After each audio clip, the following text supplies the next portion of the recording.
Hello, hope you are doing well. Today I am going to take lesson 2 from class 11 textbook for English titled Hornbill, and the name of the lesson is We are not afraid to die if we can all be together. Let us recapitulate the story. You must have read the story by now. This is a story of valor, forbearance, faith, optimism and persistence. The courage of the strong-willed children is especially noteworthy in the story. It would not be easy to face such a grave danger. The Cook family and their sailor friends fought the waves with their collective strength and optimism. Now, can you describe the mental condition of the voyagers on 4th and 5th January? I hope you have read the story. What was their mental condition on 4th and 5th January? On 4th January, the voyagers felt relieved after 36 hours of continuous pumping out water. They had their first meal in almost 2 days, but their respite was short-lived. They faced dangerous situations on January 5th. Fear of death loomed large. They were under great mental stress. This is clear to you? We are recapitulating the story. We are discussing comprehension questions. Now, the next one. What difference did you notice between the reaction of the adults and the children when they faced with danger? Was there any difference? Yes, of course. There was a lot of difference. The adults took it as a challenge, but with great hope they were fighting the waves. They were struggling to keep the water out of the ship. But children, they were looking at everything. They were also optimistic, but they said that if we are going to die, we are happy that all of us will die together. So that feeling of togetherness was there with them, that they are together in the face of adversity also. How does the story suggest that optimism helps to endure the most dire stress? Does the story suggest this? That when you are optimistic, things work out for you. Do they or they do not? Yes, they do work out in a positive manner. They all were very optimistic. Cook, his wife, both the sailors, they were hopeful. They were optimistic that they will be able to face this weather, and they did their job very well and they saved themselves from the storm. Now the next question is, what lessons do we learn from such hazardous experiences? What lessons have we learned? When we come face to face with death, what lessons? Even if the situation is grim, what should we do? I will share my points with you. We should be courageous. We should have confidence. We should be resourceful. And most importantly, presence of mind. And if presence of mind is there, we can overcome disasters. There are disasters even if we are staying at home. Earthquake is one of those disasters. It can come any time, but we have to keep the presence of mind to be able to face any disaster. Now my next question is, what are some of the adventure sports where risks are involved? I am sure you will be able to write down quite a few names. Have you written? Yes, you have written. I am going to share my list with you. I have written mountaineering, scuba diving, bungee jumping. What have you written? You can add to the list and then you can share the list with your friends, with your teacher. Now let us look at the language that has been used in the lesson, because from every lesson we learn new words and they help us develop our vocabulary. Now in this lesson there are a lot of words that are related to ship. The register of sailing has been used in this lesson. Every domain has its own register. For example, cookery has its own register. Cookery means you are cooking, you are frying, you are sieving, or you are washing, or you are cleaning, chopping. So it has its own register. Similarly, sailing has its own register. Therefore, we have come across and we have learnt many new words related to ships and sailing. A ship comprises of both visible as well as invisible parts. For example, rudder, anchor, bow, keel, cabin, propeller, mast, these are visible parts. Can you find out the invisible parts from a thesaurus? Or you can refer to a dictionary, or you can go to the internet and find out the words and complete the list. So these are some of the words that are related to ship. In this lesson, we have come across words like gale and storm. Here are two more words for storm related to the sea: typhoon, cyclone. How many words does your language have for storm? So please write it down. You are all from different parts of the country, so you can write it in your language. Now my next activity is, I will read out the question for you and then we will discuss it. The following words used in the text as ship terminology. These words which are there are used as ship terminology, are also commonly used in another sense. In what context would you use the other meaning? Let us take the example of knot. We had discussed what does a knot mean. Now here we don't have to use the word in terms of ship, but can we use the word in some other way? In another sense, yes, open the knot. This knot is very strong. We can say knot in a string, knot in a rope, knot of hair, knot in wood, knot group of people, knot of muscles. Similarly, there is another word, stern, stern voice. It can also be used in terms of opposition. Then boom. Boom means a loud sound, or boom in the economy. Then anchor. Anchor, ship's anchor. Anchor, your TV anchor.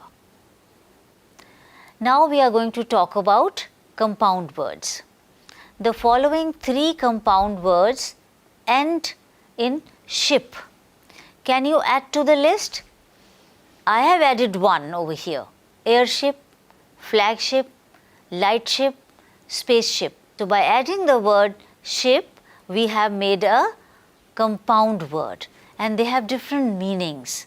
This is how you enhance your vocabulary. Ownership, steamship, upmanship. So can you find out more words? I am sure you will be able to find out more words, and then you can share these words with your friends. You can use them in sentences of your own to find out the usage. Now I am going to talk about phrasal verbs.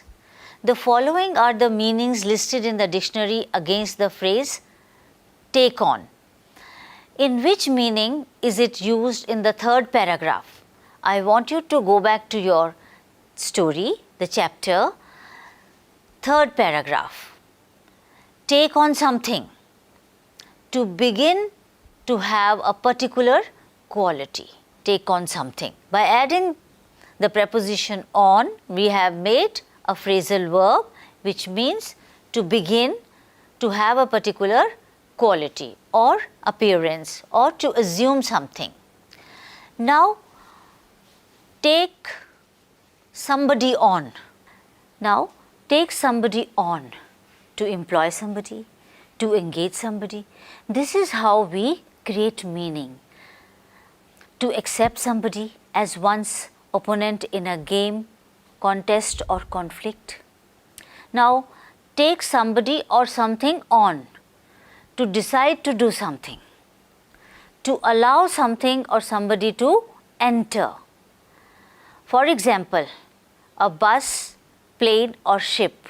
To take something or somebody on board. Now you can create more phrasal verbs. Let us take the word get. Can you make new words with the word get by adding prepositions? I will share mine with you. Get on, get along, get away. Let us take the word break. Break out, break in. You can take any verb and add a preposition. You will find a new phrasal verb and you can use it while writing or while speaking. That will enhance your vocabulary. Now I have project work for you, which is very important. You should do this. The task is collect at least 5 poems about sailing or adventure journeys. Now you have to find out these on your own.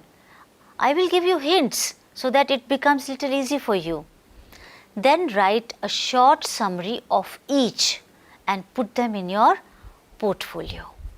So it is a writing come project work. First you have to find, you have to do some research, then you have to write a short summary of every story or poem that you have collected, and then you will put it in your portfolio. The author also writes water, water everywhere. Did you notice? It is on page 14, last para. Water, water everywhere. Can you recollect that these words have been used by Coleridge also, famous poet. He has used these words in his poem, The Rime of the Ancient Mariner. Water, water everywhere, and all the boats did shrink. Water, water everywhere, nor any drop to drink.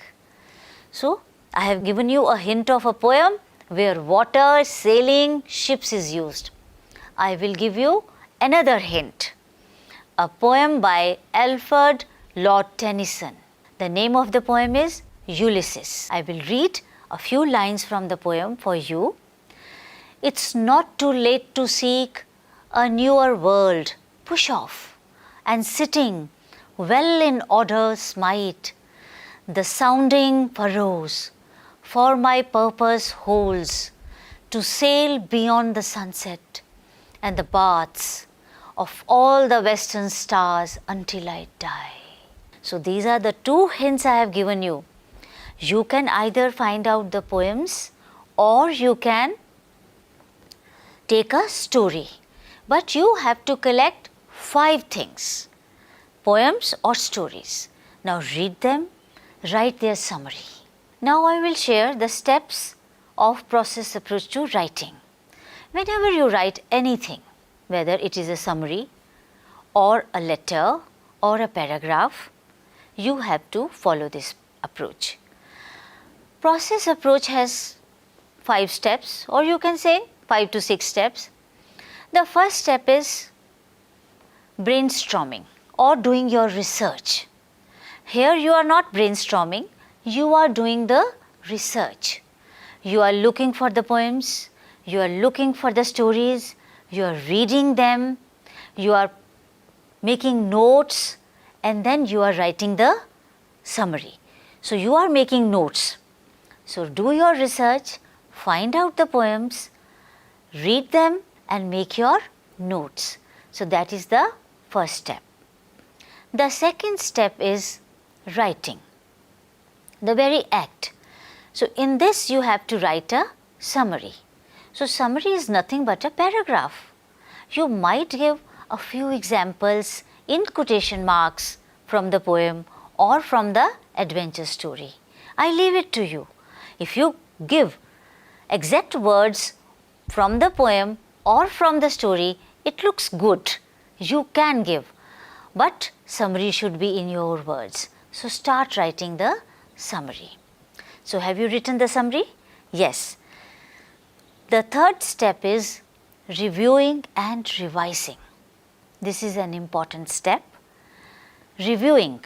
Now you review your own work. Are you happy with the summary? Read it. Do you want to change the paragraphs? Do you want to change the sentences? Or you want to change the words here and there? Yes, you can do that.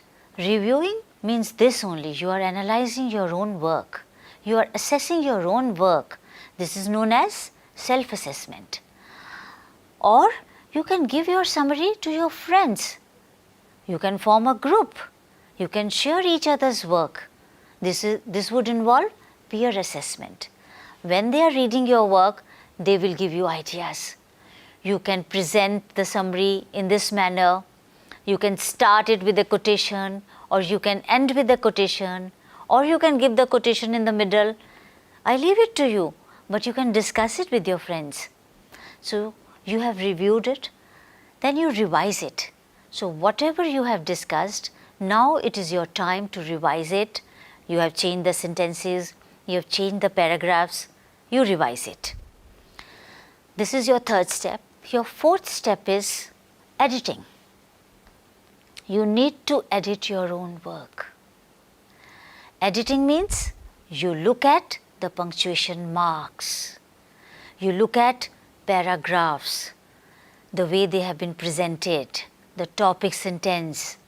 Now, punctuation marks are very important because they can either make the meaning or they can mar the meaning. Appropriate punctuation marks are very important. For example, sign of exclamation. Where do you put it? When there is surprise, you are happy, excited, or something sad. So you have to use appropriate punctuation marks. You do the editing. Look at the capital letters, full stops, comma, semicolons, right? Make it appropriate. Now your last and the final step is rewriting. You have reviewed it, you have revised it, you have edited it. Now write your final draft and put it in your portfolio. So we are going to read your 5 summaries. 2 hints I have already given. I would want you to read The Rime of the Ancient Mariner as well as Ulysses. 3 you can choose on your own, and if you want to choose 5 on your own, then I leave it to you. You can do that.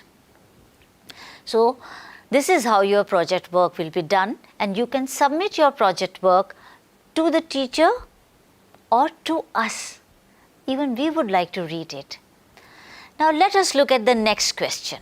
Now next question is art and language. Draw or paint a picture of a yacht. You can refer to your textbook or look up a reference online. I leave it to you. You have to draw it on your own, because when you draw it on your own, you will be able to understand it better. Label the parts of the yacht. You can use the terms given in the text such as bow, cabin, rudder, cockpit, stern, boom, mainsail, mast. Okay? Will you be able to make the drawing? Yes, I am sure you will be able to draw it, label it and put it in your portfolio. Now there is another activity for you. If you look up the Ile of Amsterdam, online you will be able to view its images. Ile means island. Ile is a French word. You will also be able to collate more information about the island, such as its location in the South Indian Ocean, between the southernmost parts of Australia and South Africa, the latitude and longitude 3792S, 7767E. Its population is 35 people, but in the story it is mentioned 28. So, the population has increased and they are meteorological station staff. Its land area is square 86 kilometers, a very small island. Now, why don't you locate Ile Amsterdam on the world map and find out which country it is a part of? You can also show it to your family and tell them about this story, which proves that life can be more exciting than make-believe stories, or life can be more exciting than fiction itself. So, there is another task for you. Now, we are going across the curriculum. You are looking at the island from a geographical point of view and writing about it in English. That is what we do. You can put this activity also in your portfolio. With this, we have come to the end of this session. Go through your lesson once again and do these activities. I am sure you will enjoy doing these activities. Happy learning. Thank you.